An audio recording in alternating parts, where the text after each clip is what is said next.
As my favorite song from the 90s said, pump it up, it's time for WrestleMania. What's up, everybody? It's me, Greg Miller from the IGN PlayStation team, here to talk about WWE Legends of WrestleMania. Finally, the living legends of the WWE franchise are coming to their own game thanks to THQ. There's 16 arenas, 40 superstars, and 4 managers trying to give you that nostalgic feel that we all remember from the late 80s, early 90s.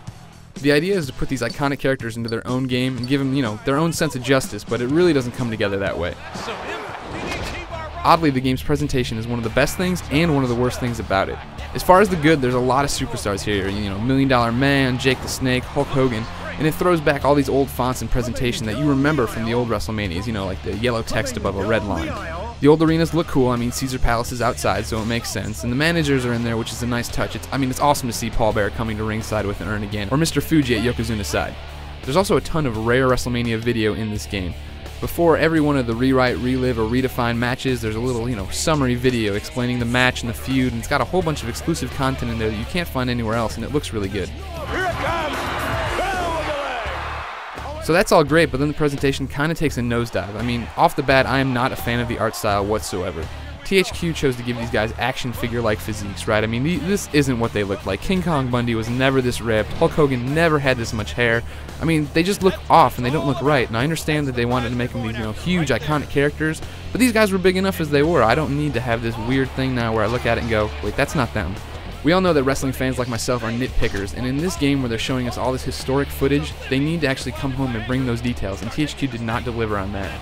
On top of that, when you're having a ladder match, no matter what belt you're competing for, if you get up there and yank it down, you're pulling down the World Championship. It's clearly the world title, and then all of a sudden it'll jump to whatever belt you were actually fighting for in the next cutscene.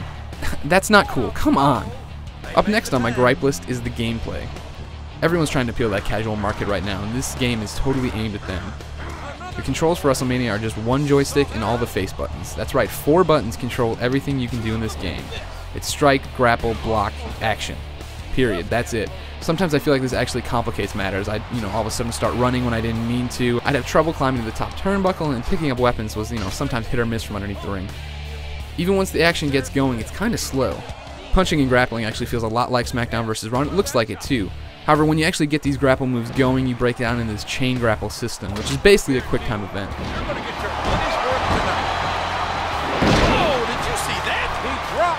I know classic WWE matches weren't known for blazing speed, but this just slows the process down and takes me out of it. Aside from controls, gameplay also stumbles when it comes to modes. Because these guys are already established, there's really no career mode to speak of. Instead, you get to rewrite, relive, or redefine matches from classic WrestleManias.